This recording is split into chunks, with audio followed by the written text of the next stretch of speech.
ಅಮ್ಮ, ದೇವ್ರ ಮನೇಲಿದ್ದೆ, ನಿನ್ನ ಫೋನ್ ಬಂತು ನೋಡು. ಹೇಗಿದ್ಯಮ್ಮ? ನಾನು ಬಿಡೆ, ನೀನು ಹೇಗಿದ್ಯಾ? ಆ ಮನೇಲಿ ನಿನ್ನ ಎಲ್ಲರೂ ಚೆನ್ನಾಗಿ ನೋಡ್ಕೋತಾ ಇದ್ದಾರೆ ತಾನೆ?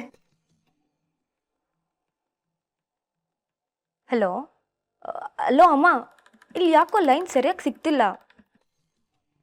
ಒಂದು ನಿಮಿಷ, ಹಾಲಿಗೆ ಹೋಗ್ತೀನಿ. ಹಾಂ ಹಾಂ, ಒಂದು ನಿಮಿಷ.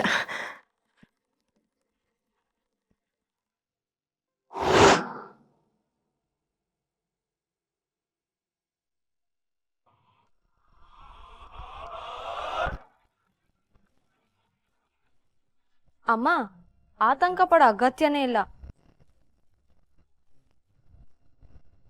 ಮತ್ತೆ ಎಷ್ಟು ಒಳ್ಳೆಯವ್ರು ಗೊತ್ತಾ? ನನ್ನ ತವ್ರ ಮನೆಯಿಂದ ಒಂದು ಕರ್ಚಿಫ್ ಕೂಡ ತಂದಿಲ್ಲ ಅಂದೆ. ತಕ್ಷಣ ತಮ್ಮದೇ ಸೀರೆ ಉಟ್ಕೊಂಡು ಮೆರಿ ಅಂದ್ರು ಗೊತ್ತಾ? ನಿಜವಾಗ್ಲೂ?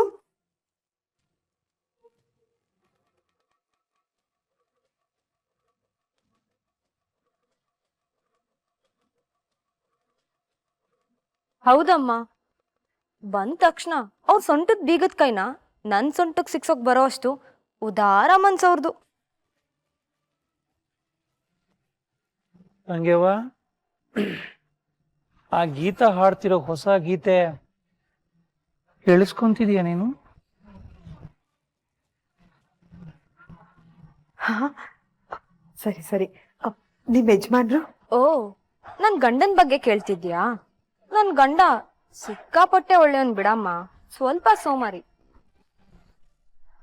ಕೂತ ಜಾಗದಲ್ಲೇ ಎಲ್ಲ ಆಗ್ಬೇಕನ್ನೋ ಲೆಕ್ಕಾಚಾರದ ಮನುಷ್ಯ. ಸೇಮ್ ನಿನ್ ಗಂಡನ್ ತರನೇ. ನನ್ನ ಗಂಡಂಗೆ ಹೆಂಡತಿ ಅಂದ್ರೆ ಪ್ರಾಣ.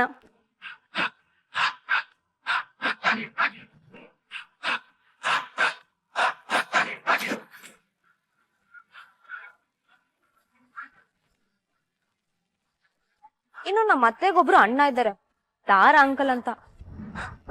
ತುಂಬಾ ಕಾಮಿಡಿ. ರಾಜ್ಕುಮಾರ್ ಸಿನಿಮಾದಲ್ಲಿ ನರಸಿಂಹರಾಜು ತರ. ಅವ್ರು ತುಂಬಾ ಒಳ್ಳೆಯವರಮ್ಮ.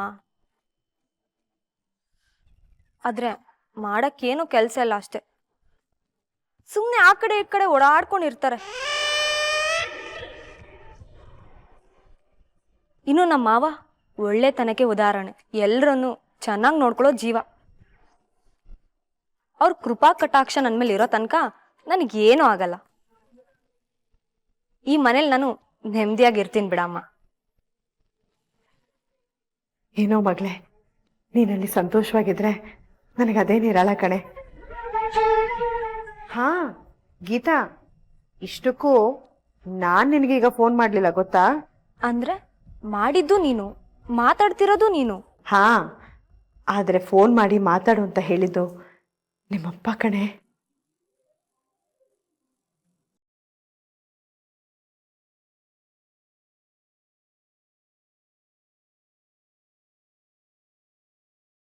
ಅಮ್ಮ, ಏನ್ ಹೇಳ್ತಿದ್ಯಮ್ಮ? ಹೌದು ಗೀತಾ, ಒಂದು ನಿಮಿಷ ಅಪ್ಪನ ಹತ್ರ ಮಾತಾಡು. ರೀ, ತಗೊಳ್ಳಿ. ಹಾ,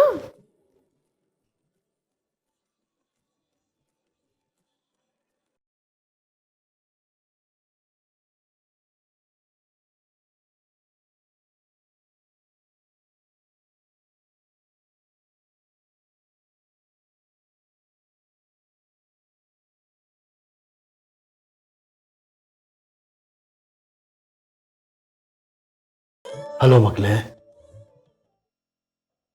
ಹೇಗಿದ್ದೀಯಮ್ಮ?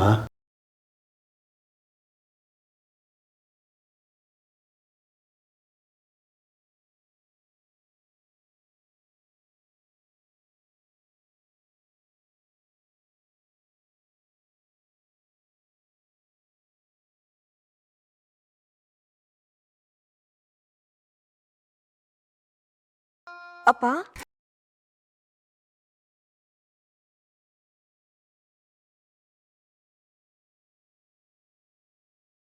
ಹಾ, ನಾನೇ ಅಮ್ಮ, ನಿಮ್ಮಪ್ಪ ಮಾತಾಡ್ತಿರೋದು.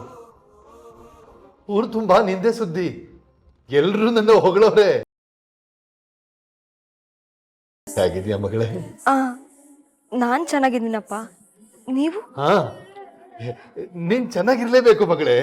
ಯಾಕೆಂದ್ರೆ ನೀನು ಈ BP ಶ್ರೀನಿವಾಸನ್ ಮಗಳಲ್ವಾ, ಚೆನ್ನಾಗಿರ್ಲೇಬೇಕು.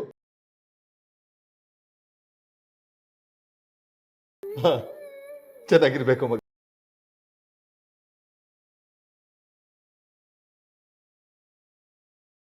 ಯೋಚನೆ ಮಾಡಬೇಡ ಮಗಳೇ, ಒಂದ್ ಸ್ವಲ್ಪ ದಿನ ಕಳೀಲಿ, ಆಮೇಲೆ ನಾನು ನಿಮ್ಮಮ್ಮ ನೀನ್ ನೋಡಕ್ ಬರ್ತೀವಿ. ಹಾ, ಖಂಡಿತ ಬರ್ತೀವಿ. ಆಯ್ತಪ್ಪ. ತವರನ್ನ ಆಶೀರ್ವಾದ ಯಾವಾಗ್ಲೂ ನಿನ್ ಮೇಲೆ ಇರುತ್ತೆ ಮಗಳೇ. ನಿನ್ ಜೀವನ ಚೆನ್ನಾಗಿರ್ಲಿ.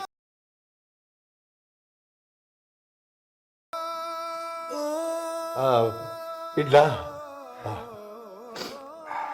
ಅಪ್ಪ,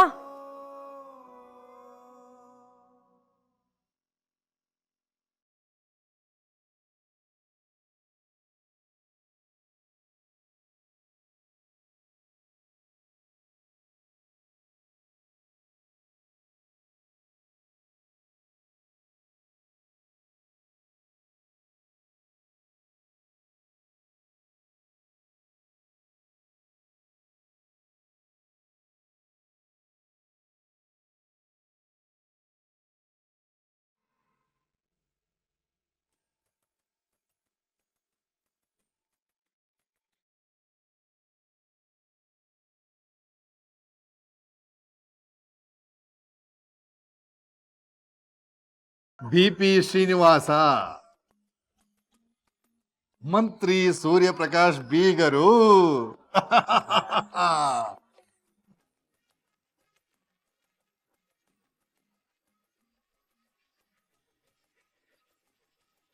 ಸುಶೀಲಾ, ನೋಡೆ ಹೇಗಿದೆ ಅಂತ.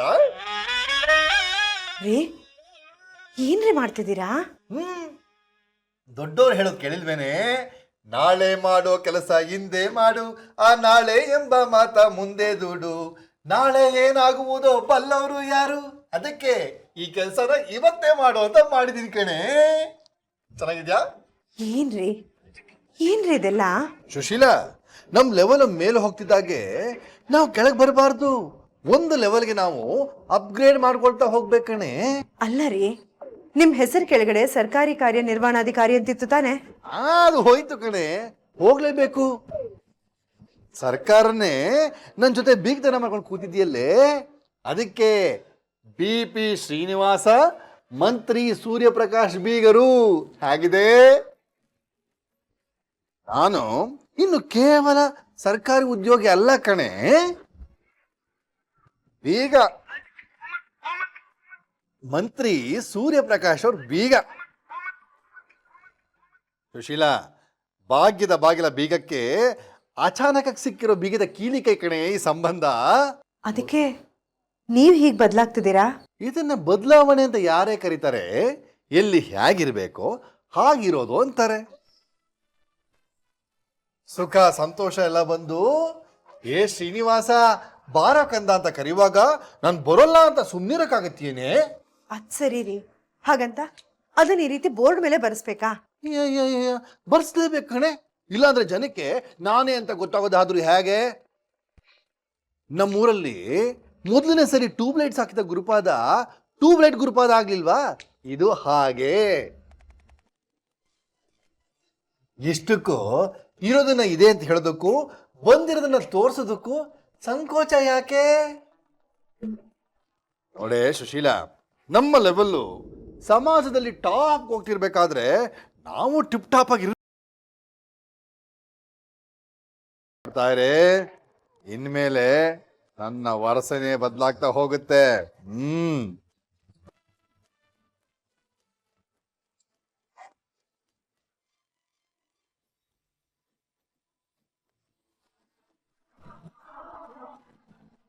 ಗೀತಾ, ನೀನಲ್ಲಿ ಹೇಗಿದೆಯೋ ನನಗೆ ಗೊತ್ತಿಲ್ಲ ಕಣೆ, ನಮಗ್ ನೋಡಕ್ಕೂ ಆಗ್ತಿಲ್ಲ. ಆದ್ರೆ ನಿಮ್ಮಪ್ಪನಂತೂ ನನ್ನ ಕೈಲಿ ನೋಡೋಕ್ಕಾಗ್ತಿಲ್ಲ.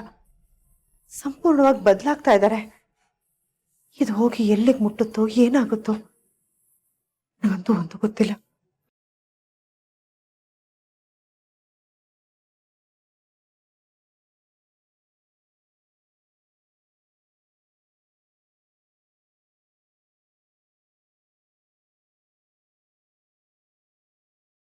ಅಡಿಮಯ್ಯ ಅಡಿಮಯ್ಯ ಅಡಿಮಯ್ಯ ಎಲ್ಲೋ ಅಂತ ಹುಡ್ಕೋದ್ನಿಲ್ಲ. ರೂಮಲ್ಲಿ ಹೋದ್ರೆ ಅಲ್ಲಿಲ್ಲ, ಟೆರೆಸ್ಗೆ ಹೋದ್ರೆ ಅಲ್ಲೂ ಇಲ್ಲ. ತಿನ್ಸು ತಂಗೆವಾ, ತಿನ್ಸು. ಮಾ ದಯವಿಟ್ಟು ಸುಮ್ಮನೆ ಇದ್ಬಿಡು, ನನ್ನ ಮನ್ಸು ಸರಿ ಇಲ್ಲ. ಅವಳನ್ನ ನೋಡು ವಿಜಿ, ನೀನು ಅವಳದೋ ಮೇಲಿನ ಕೋಪಕ್ಕೆ ಹಸ್ಕೊಂಡಿರೋ ನೆಸೆಸಿಟಿ ಇಲ್ಲ. ಆರಾಮಾಗಿ ನೆಮ್ಮದಿಯಾಗಿ ತಿಂಡಿತೀನಿ. ಅದನ್ನೇ ಅಮ್ಮ ನಾನು ಕೇಳ್ತಾ ಇರೋದು. ಅವಳು ಯಾವಳು? ಅವಳಿಗೆ ಈ ಮನೆಗೆ ಸಂಬಂಧ ಇಲ್ಲ. ಅವಳು ಈ ಮನೆಗೆ ಸೇರಿದವಳಲ್ಲ. ಅವಳು ಈ ಮನೆಗೆ ಯಾಕೆ ಸೇರಿಸ್ಬೇಕು? ನೀನು ಹೂ ಅಂತ ಹೇಳಮ್ಮ, ಈಗಲೇ ಅವಳನ್ನ ಕೊಂದ್ಬಿಡ್ತೀನಿ. ಸಮಾಧಾನ ಅಳಿಮಯ್ಯ, ಸಮಾಧಾನ. ಅವಳೀಗ ಯಾವಳು ಅಲ್ಲ. ಆ ಗೀತಾ ಈಗ ನಿನ್ನ ಹೆಂಡತಿ. ಈ ಮನೆ ಸೊಸೆ ಅನ್ನೋದು ಇಡೀ ಸಮಾಜಕ್ಕೆ ಗೊತ್ತಾಗಿದೆ. ಮೀಡಿಯಾದವರಂತೂ ಬ್ರೇಕಿಂಗ್ ನ್ಯೂಸ್ ಅನ್ಕೊಂಡು ರುಬ್ಬಾಕ್ಬಿಟ್ಟಿದ್ದಾರೆ. ಸಾಮಾನ್ಯರ ವಿಷಯ ಬಿಟ್ಟಾಕು, ಇದು ಮಂತ್ರಿ ಮನೆ ವಿಷಯ ಅಂದ್ಮೇಲೆ ಇದಕ್ಕೆ ಹೊರಗಡೆ ಆಲ್ರೆಡಿ ಪಬ್ಲಿಸಿಟಿ ಸಿಕ್ಕಾಗ ಹೋಗಿದೆ. ಇಂಥ ಸಮಯದಲ್ಲಿ ಗೀತಾಳಿಗೆ ಏನೇ ತೊಂದರೆ ಆದ್ರೂ ಅದರ ಪರಿಣಾಮ ಬರೋದು ಈ ಮನೆ ಮೇಲೆ, ನಿಮ್ಮಪ್ಪನ ಮೇಲೆ. ಹಾಗಾದ್ರೆ ಇರೋ ಸತ್ಯನ್ ಬಿಟ್ಟು ಸಮಾಜ ಹೇಳೋದನ್ನೇ ಸತ್ಯ ಅಂತ ನಾವು ಒಪ್ಕೋಬೇಕಾಗತ್ತಾ? ಇಲ್ದೇ ಇರೋದನ್ನ 100 ಸಾರ್ತಿ ಇದೆ ಅಂತ ಹೇಳಿದ್ರೆ 101ನೇ ಸರ್ತಿಗೆ ಅದು ಇದೆ ಅಂತಾನೆ ಆಗ್ಬಿಡುತ್ತೆ ವಿಜಿ. ಹಾಗಾದ್ರೆ ಅವಳನ್ನ ಈ ಮನೆಯಿಂದ ಒದ್ದೋಡ್ಸೋ ಅವಕಾಶವೇ ನಮ್ಗಿಲ್ವಾ? ಅವಕಾಶದ ಪ್ರಶ್ನೆ ಬಿಟ್ಟು ಬಿಡು ವಿಜಯ. ಅವಳಿಗೇನಾದ್ರೂ ಆದ್ರೆ ಅನುಮಾನಗಳು ಬರೋದು ನಮ್ಮ ಮೇಲೆ, ವಿಚಾರಣೆಗಳಿಗೆ ಸಿಕ್ಕಾಕೊಳ್ಳೋದು ನಾವು. ನಮಗೇನಾದ್ರೂ ಆಗ್ಲಿ ಅನ್ನೋ ಮನಸ್ಥಿತಿಗೆ ನಾವು ಬರೋ ಹಾಗಿಲ್ಲ. ಯಾಕಂದ್ರೆ ಇದರಲ್ಲಿ ಭಾವಜಿ ರಾಜಕೀಯ ಭವಿಷ್ಯನೇ ಇದೆ. ಅಂತ ಭಾವಜಿನೇ ಗೀತಾನೇ ಈ ಮನೆ ಸೊಸೆ ಅಂತ ಸ್ಟೇಟ್ಮೆಂಟ್ ಕೊಟ್ಟಾಗಿದೆ. ಹಾಗಾದ್ರೆ ನಾವೇನು ಮಾಡ್ಕೊಳಕ್ಕಾಗಲ್ವಾ? ಯಾಕಾಗಲ್ಲ? ನಾವಿಲ್ವಾ?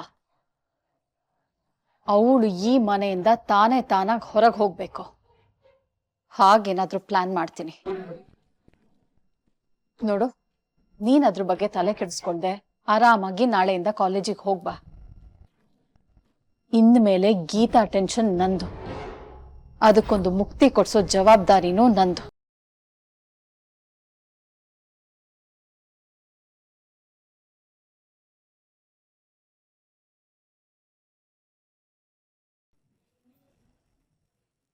ತಂಗೆವಾ, ಐಡಿಯಾ 100% ವರ್ಕೌಟ್ ಆಗುತ್ತೆ.